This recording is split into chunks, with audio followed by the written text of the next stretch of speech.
The Yes Yeah Yes podcast with Marissa and Tamika. Look, I'd rather be a gambler than a weedhead. I walked in, sat down, had to leave, and violently vomited. I'm not going down that hole. I'm not. So don't even try me. Not today, Satan. Not today. I value my friendship. You're the cream, and the coffee is life. Life. You bring cream to my life. I'm not sure. Once a week for an hour.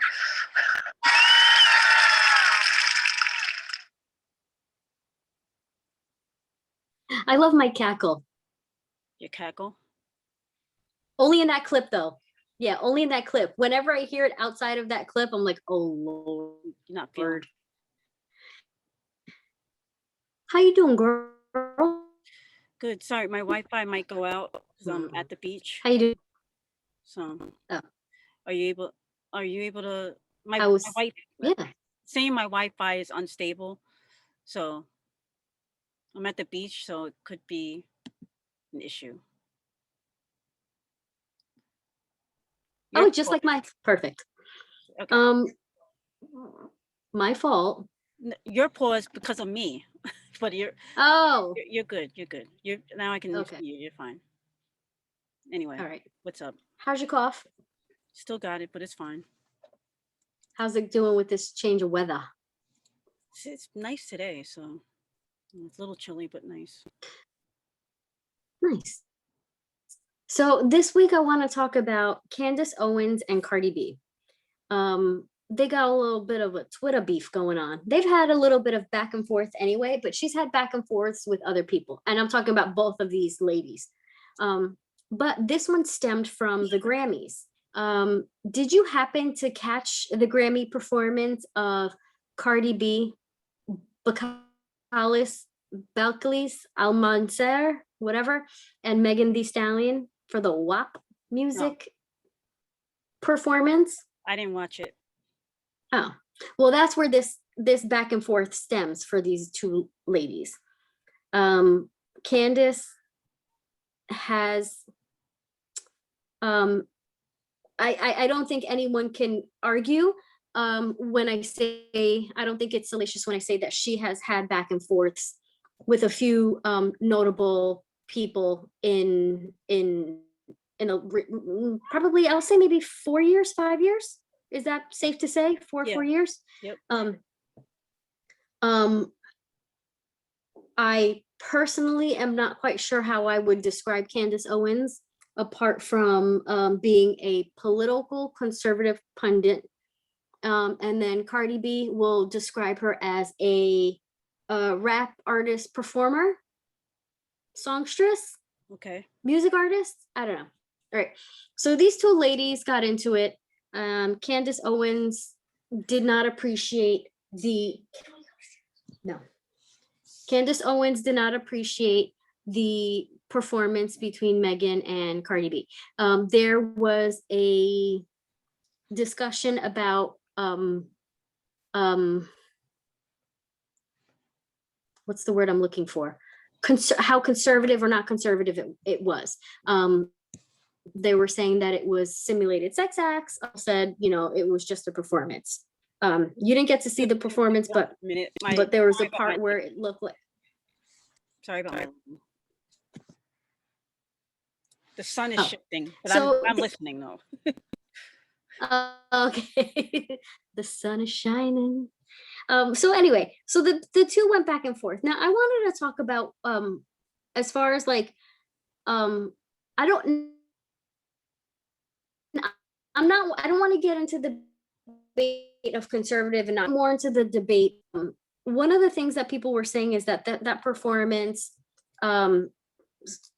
children could see it. Now I believe they went on at like 10:15, 10:08, something like that. Mm-hmm. And the Grammy Awards are rated as PG, of parental guidance.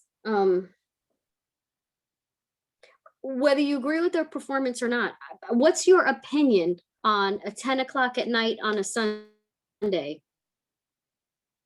I mean, kids watching the Grammys. I'll say 15 and under. 15 and under. I don't.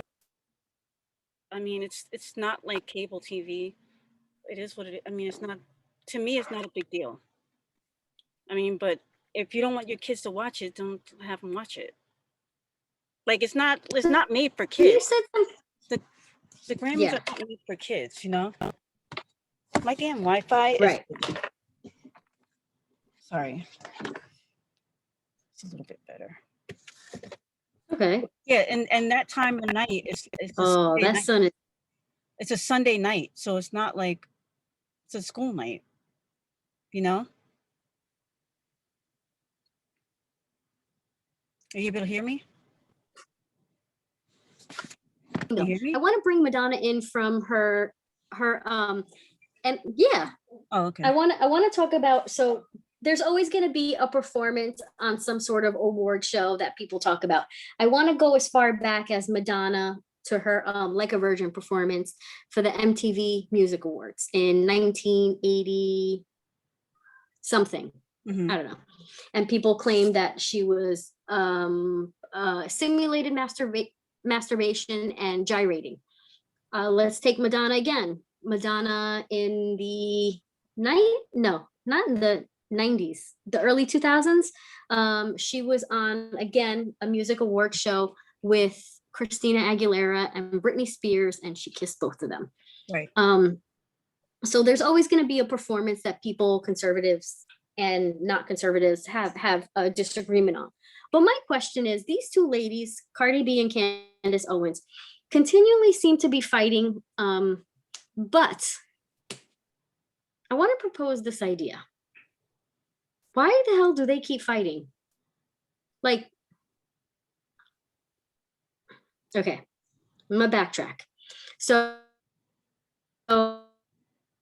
in 2017, her school district, Stanford Board of Education, claiming that they did not protect her rights because she received threatening voicemails from other students. And she went to the superintendent and he said, oh, that's horrible. They settled for $37,500. So she settled and she was awarded $37,500. And that's back in 2017. This is Candace. Candace Owens. Okay. Mm-hmm. Oh, sorry. This is when she was 17, not 2017. This is when she was 17. Like, wow, so in 2017. Yeah. Okay. Yeah. No, this is when she was 17. In 2017, that's when she did her first political video. She was also a pundit blogger for a anti-Trump, anti-Republican media outlet, online media outlet. So it's curious because I wonder, there's always like a shift, right? Of what happened. She went from one end of the spectrum to the other. So I always wonder about that. Okay, so could there be an objective as to why she picked someone very high profile that you know is, I don't want to say Cardi B is staticky, but she likes to retort. So it's just funny to me how this happens. I'm going to say in April of 2018, Kanye West tweeted about Candace Owens saying, I love the way Candace Owens thinks. Okay, so we have, she sued her Board of Education, was awarded a settlement. 2017, she made her first political video. 2017, 2018, Kanye West talks about her. There seems to be a political agenda here. Okay, but Cardi B has been, and she's very open about it. She's a former stripper, and she's been rapping. She was on Love and Hip Hop. I don't know if they have different branches. Yeah, I think hip hop. But I don't know if they have different branches. But she was on Love and Hip Hop. New York. Okay, so Love and Hip Hop New York. But she was also discovered on Twitter. She used to make all these videos, and she was very Twitter friendly, famous, whatever. That's how they found her. She was on Love and Hip Hop, and her music career has exploded. But I also think that she is very, she actually promotes financial literacy. I don't know if you've seen any of her videos. It might not be as eloquent and you know, put together as Candace Owens, but she does promote a lot of financial literacy, where I have to give, I'm me, I like to give credit where credit is due. Megan Thee Stallion, who was also a part of this performance, I'm not quite sure why her name hasn't been brought into this as much as Cardi B, but that's an issue, I guess, for another day. But Megan Thee Stallion, because she was I kind of have an idea about why, but go ahead. We'll go back to Megan Thee Stallion has promoted higher education, Hot Girl Semester, Hot Girl Summer. She promotes education. So I'm curious as of all the people for Candace Owens to be staticky with, she picked Cardi B as far as the two in performance. Now, you think that you have a theory about this? Well, Cardi B is one of the few rappers that is quote unquote politically active, has a voice. She interviewed Bernie Sanders, Right. Biden. You know what I mean? She has a lot to say about politics, and that's Candace's realm. And Candace, to me, seems like, bitch, stay in your lane. If you're gonna come in my lane, be prepared for me to say what I have to say about everything that you do. Meanwhile, there's a million other people that she could be focused on, but because Cardi B has something to say about the arena that Candace is making a living off of, it's like she's got a vendetta against her. Oh, interesting. Okay. That's how I didn't think about because Megan Thee Stallion's not really, she's not politically active. Neither right. is Nicki Minaj or, any Saweetie, none of them. You know what I mean? But right. Cardi B is like, she's questioning stuff. Right. She's asking like her. She's asking like, how come this? How come that? Mm-hmm. So, people don't like that. It goes back to when Laura Ingraham told LeBron to shut up and dribble. Like, you know what I mean? The minute you start, they feel like threatened. Certain people get threatened when you come into their lane. And my thing on that is, interesting. If you pay taxes, you can say whatever the hell you want to say. Yeah. You're American. I can vote. If Cardi B can vote and she pays taxes, then she has every right to say the same things, different things, whatever. She can say whatever she wants to say about politics and how it's going to affect her pocket and the people that she supports in her community or whatever. Now, do you think it has anything to do with because they're on opposite sides of the political spectrum? Well, yeah, that adds to. I mean, obviously, I don't think Candace would say anything if Candace was a Democrat. That doesn't do anything. Yeah. That doesn't serve her interests. So in 2016, I'm just reading, this is off of Wikipedia. Owens launched socialautopsy.com in 2016. It's a website she said would expose bullies on the internet by tracking their digital footprint. The site would have solicited users to take screenshots of offensive posts and send them to the website, where they would be categorized by the user's name. She used crowdfunding on Kickstarter for the website. The proposal was immediately controversial, drawing criticism that Owens was anonymizing blah, blah, blah, internet users and violating their privacy.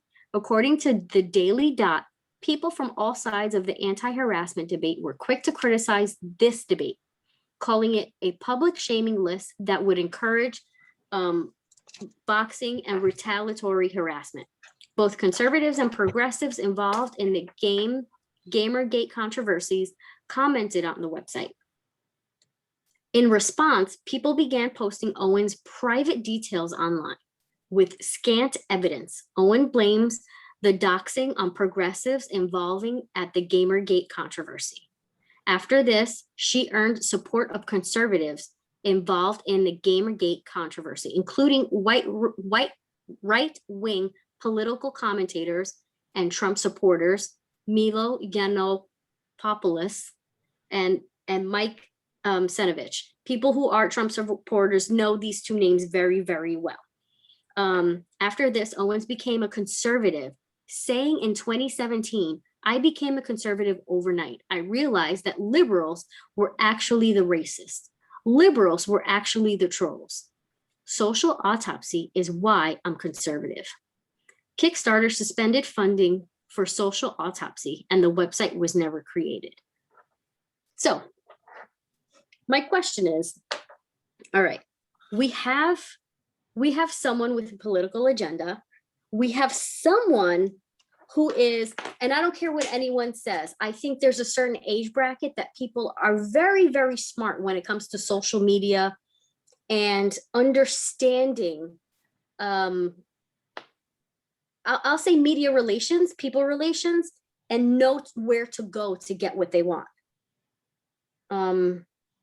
I think she knew not to bring in Meghan the Stallion so much so because she wasn't going to get an answer. She wasn't going to get the fodder that she needed for her. She has book deals. She has a show coming out.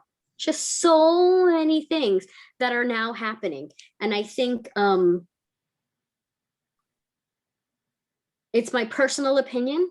I'm not going to say it's yours, and I'm not going to ask you what your opinion is. It is my personal opinion that there are sectors of political supporters that look for minorities to put them on this sort of pedestal to say, you see, everything's not about race. She's Black. She would know. You see, you're wrong. Everything's not about race. They need that puppet, so to speak, but I think she's a very smart person and she knows how to play this game so very well. And she picked the right person. Unfortunately, as smart as I think Cardi B is, I think she was silly enough to embroil herself in all of this. And what do you mean? What do you mean? You said silly enough? She saw, yeah, she was silly enough. She should have seen it for what it was. She was baiting her for more airtime. Now she can promote her new show. By you saying that, it comes across like you believe that Candace has won. I think they both won and they both lost. They're both talking about suing each other. But that's, you know how many people talk about suing? Like that to me is not a win or a loss. Like, to me, they both won because they both got publicity. We're sitting here talking about them.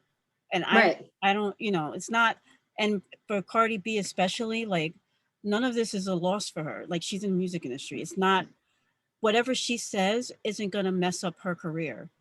The things that Candace says could mess up her career. You think? Yeah. What she said about Cardi B? No, like the thing, Candace could say something that is considered not politically correct. She could say something that's not politically correct and then lose her deals. Right. She could say something that's not politically correct and people be just like, whatever. She's not a political pundit. Right. Okay. I see what you mean on that. I do see what you mean. So, but I don't think Cardi B can lose in this, but Candace could lose. I mean, she's gonna sue Cardi B for what? A slander on a tweet that Cardi B retweeted, where nobody has been sued over a tweet yet. Like, that would be precedence. Like, she just talk. Because what she's claiming is that she brought in a private citizen into the tweet. It has nothing. It's less about the actual tweet and more about bringing a private citizen into the tweeting. But what I'm saying or publicity. But what I'm saying though is that nobody has been sued over a tweet yet, and I highly doubt Candace Owens is going to be the first one to win over a tweet because somebody violated somebody's privacy on social media. You know what I'm saying? No, that's happened before. No, I don't remember. Yeah. It was it had to do more with like those online magazines where they would tweet photos of celebrity kids they've changed laws about private citizens on social media. Oh, okay. Anyway, I just don't. I mean, I don't. I'd have to look that up and see, because I don't remember. But Yeah. I'll take your word for it. But I just don't see. Like, it's just fodder to me. It's like Candace is just talking. She's always just talk. That's her whole thing. Her whole shtick is to talk. That's like, she's whack. She's so whack. And I just don't think that anything that she says is reliable. I don't think she speaks to the Black experience. And, like I said, at the end of the day, if you're going to choose a winner and a loser, I'm going to ride with Cardi B on this, because she has less to lose by going with Candace Owens. Can we play that clip quickly that you put together? Okay, yeah. Last minute, because I tell you everything last minute.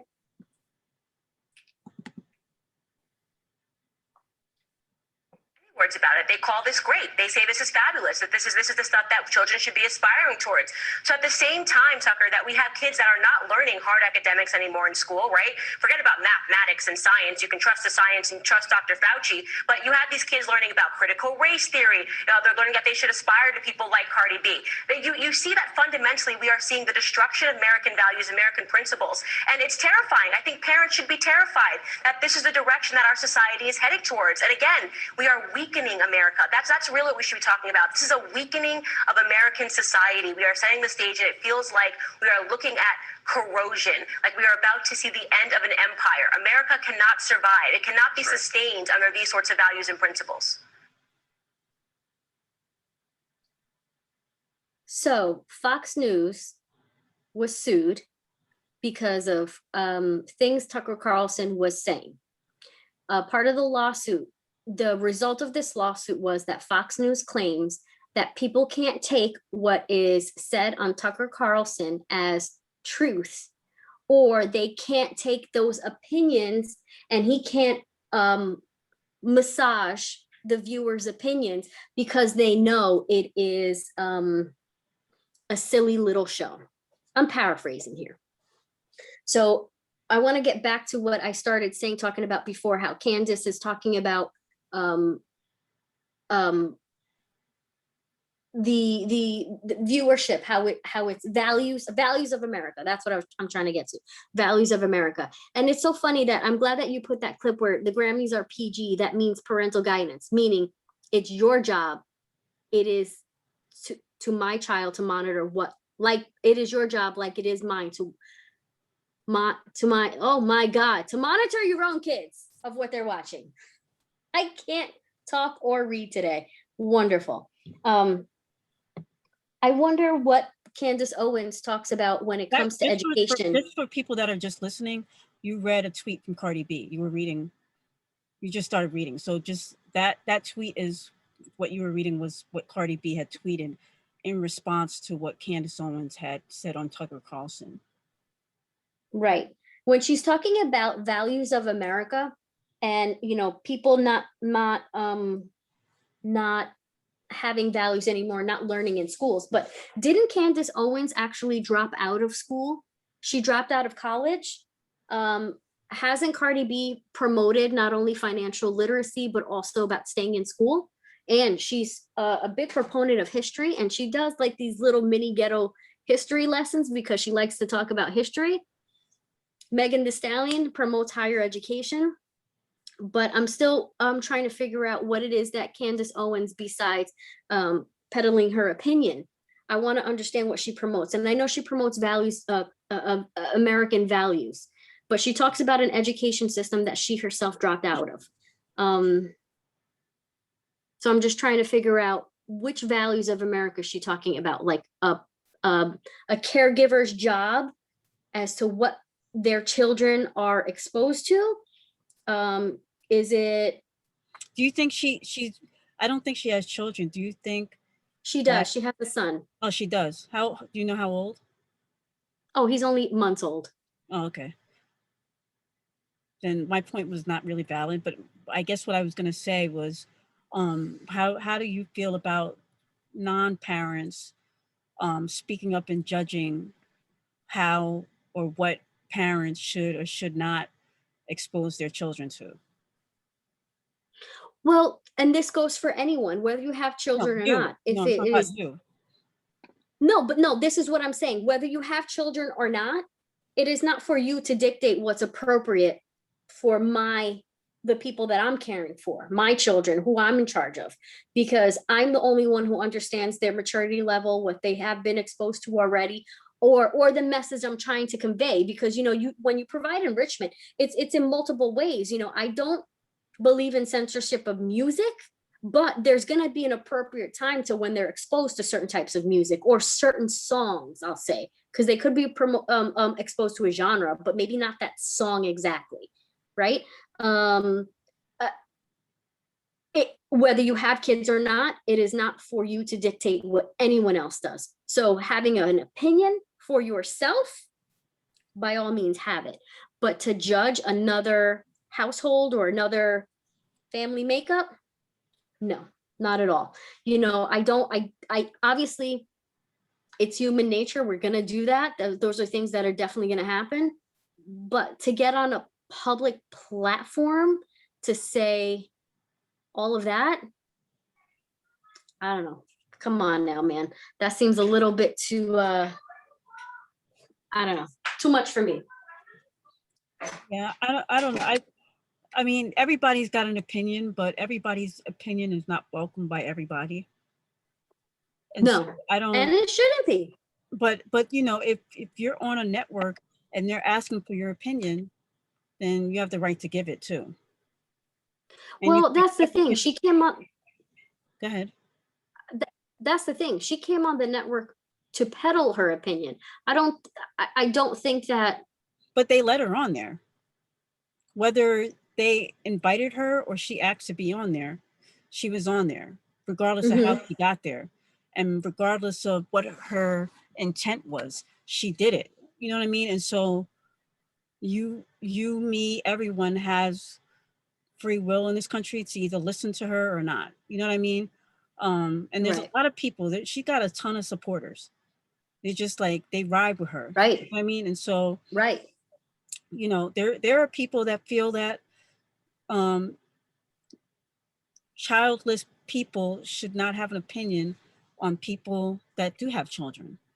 There are people that feel like only, people that have raised adult children who have adult children now should only have an opinion.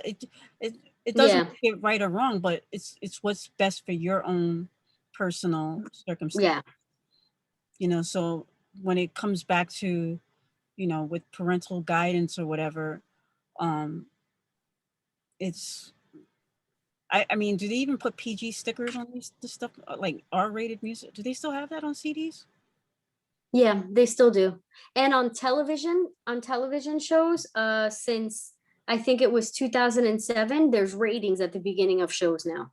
Yeah, I noticed Any that. show. Yeah, I noticed that. A lot of them, or majority of them are like PG-13.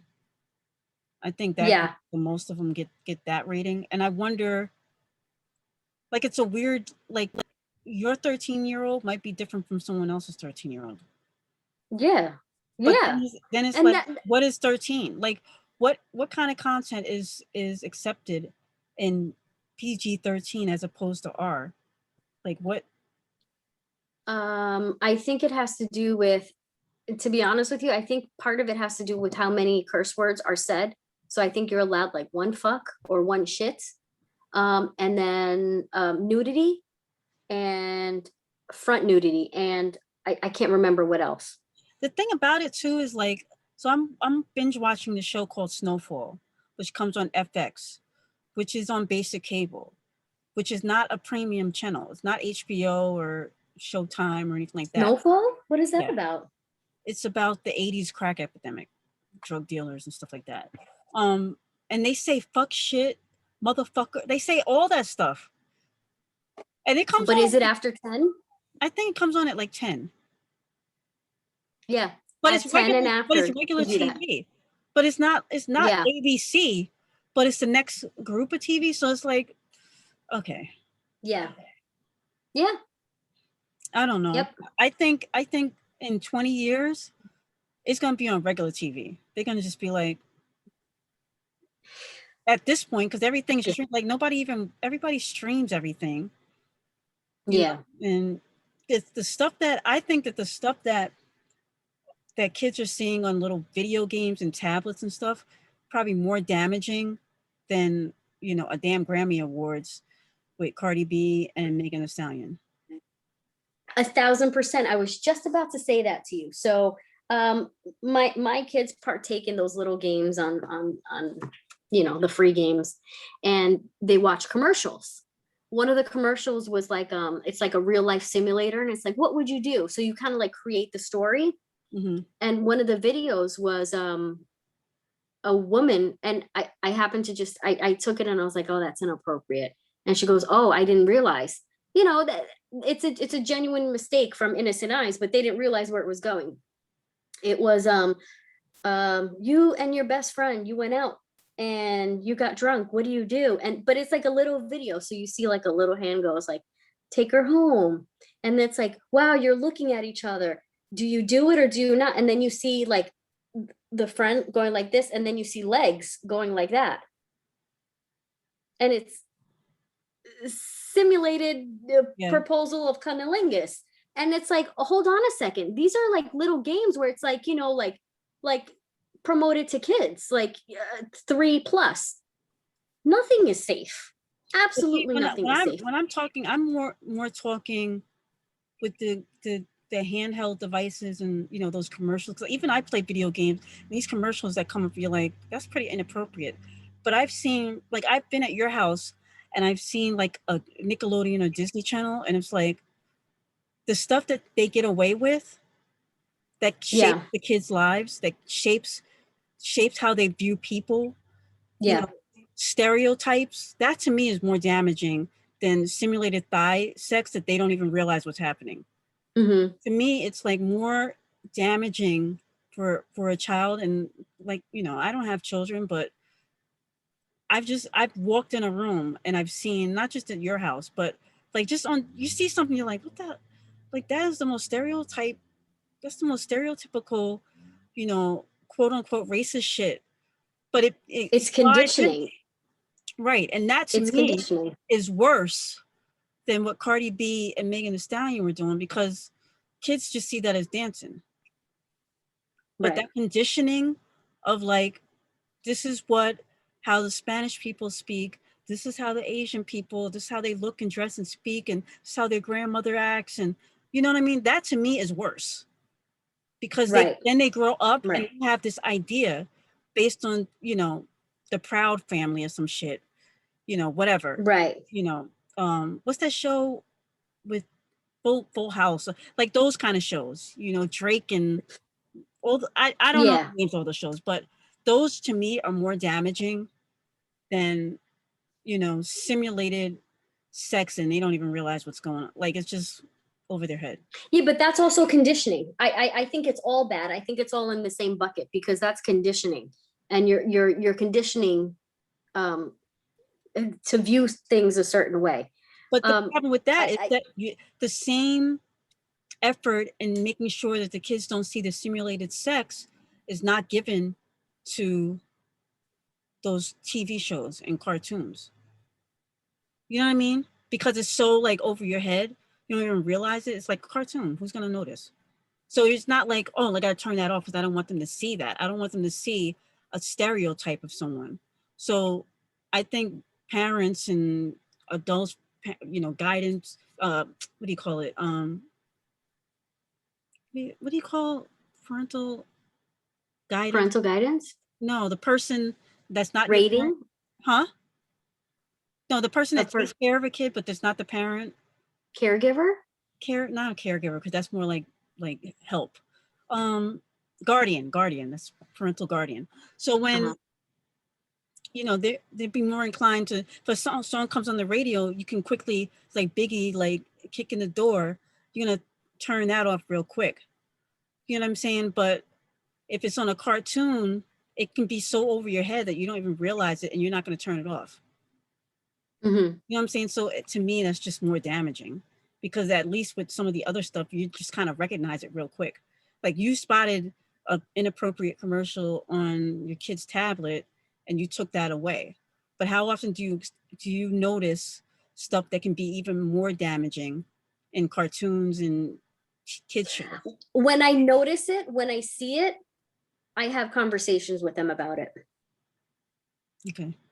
And it just depends on what it is that I see or what I'm noticing. Right. When it comes to those shows, those live action shows, I've said time and time again to my kids, I know you see it as something silly, but look at the way they talk to their parents. Look at the way they talk to each other. You know, so there's conversations that are being had here.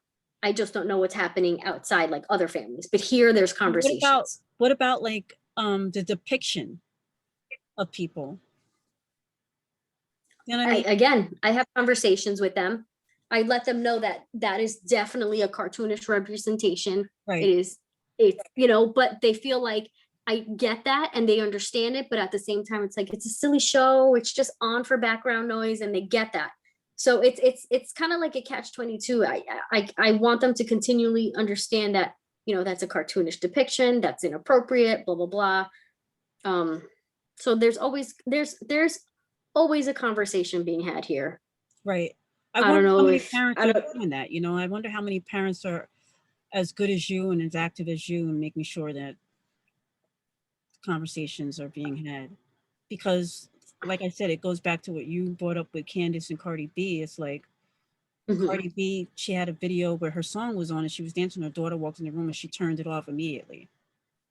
Yeah. Is she doing that with TV shows? Is she doing that with Nickelodeon and Disney? You know what I'm saying? Because she has actually made some videos to say, like, because obviously her child is only 2 or 3. So there's only certain cartoons and she'll say like, oh, she can't watch all this, like, and she'll make like little videos like, you know, right. But in her way, in the Cardi communication way, right. She has. But as far as like everything, I don't live with her. I don't know, but I know that she has made mention of it.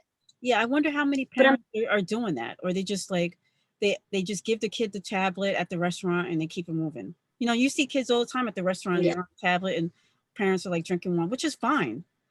You know, but you just wonder, like, you know, parents are going through a lot, especially now during COVID. Like, I know I'm not trying to bash parents or anything. It's not like that. I just wonder, you know, a lot is always being made of parental guidance, but it's always, you know, it's always up to the entertainer to guide the kids. Like, where is that coming from on the parental side? Or are they just using everything, like fucking it up for them? My thought is in my musing, so I don't want to talk about it yet. Do you want to go? Sorry. Things? Oh yeah.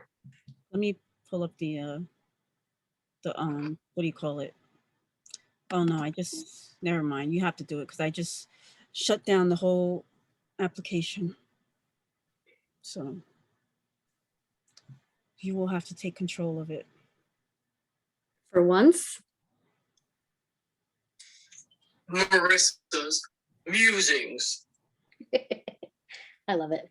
So do you recall back in the early 80s where the legislation happened with Dee Snider, who is am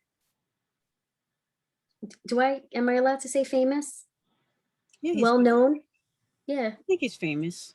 I think he's famous. Like everybody that's famous don't have to be known by everybody. Yeah. So, and he's actually from Long Island. So they wanted to put parental guidance on music, and he was definitely against that. Twisted Sister, right? Twisted Sister. Twisted Sister, yeah, Dee Snider from Twisted Sister. He made a claim that now that you're censoring the actual product, because now there has to be a parental guidance option and an option that's a little cleaner, so to speak. There's clean versions on the radio. I think after a certain time, I'm not sure if they're allowed the parental guidance version, but you and I have had these conversations ad nauseum when we worked in a music store when we both didn't have children, and I still feel this way. Parental guidance, I don't believe in censoring art. I don't believe, because it changes the actual representation of that piece of art. So whether it be music, movies, clay sculptures, all of it. I don't believe in censorship, but I also believe that there is an appropriate time and an appropriate place for all of it. I definitely think that is up to the caregivers, the people that are in your village, to be part of how you introduce things to your own family. There are things, subject matters that I don't think is appropriate even for my elder statespeople in my own family. These are men and women that I look up to, my elders, that I'm not going to have certain songs on in front of them because I know what their opinions are on how things get communicated. So, you know, while it takes a village, you need to speak to your village and make sure you're all on the same page, especially when it comes to what you expose each other to. I know that I love reggae. You don't particularly like reggae, so I don't have it on the radio when we're together. But with my never-ending love with the Kardashians, I do blame Kanye West for making that bitch famous in April of 2018, yet again, when he retweeted about Candace Owens saying, I love the way Candace Owens thinks. When he speaks about his opinions and his conservative opinions and the way he has felt used by those in media, I wonder if she is going to turn around and say the same thing at some point. I believe that there is going to be a point in the career of Candace Owens where she is going to turn around and say she felt used, she felt as if she was a puppet and put on a pedestal to make the opinions, the views, and the conversations for a certain sect of the population as their little talking puppet. She's gotten what she wants so far, but let's see how far that goes. Take care of your own village, talk to each other, and take care of that WAP. Mine's pretty dry today.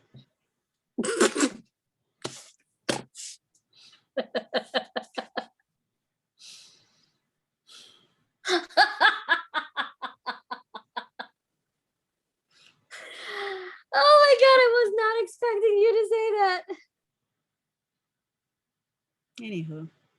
Anywho, thank you to everyone who has donated so far. Keep them coming. I know y'all want your WAPs to get covered. Face masks. And those of you that get it, you'll get it in the mail soon. Tamika, where can they catch us? Yep, yeah, yes, 18, the Yep, yeah, yes podcast. Well, Yep, yeah, yes, 18 on Instagram and Twitter. The Yep, yeah, yes podcast on Facebook and YouTube. You can check the whole video out on YouTube. Thanks to the thousands of subscribers and the millions of people that have viewed our clips. Yes, millions with an M. We appreciate it. And you can just catch us everywhere. Just download the podcast, stream it. Well, you can't stream it because, well, yeah, you can stream it. Yeah, stream, subscribe. Yeah. I came up with a slogan on our clips lately. It's download, subscribe, donate. Download, subscribe, donate. Holler. All right, y'all. Bye. Catch you in the next one. Bye. Sorry, we're still here. We're not still here. Bye, y'all.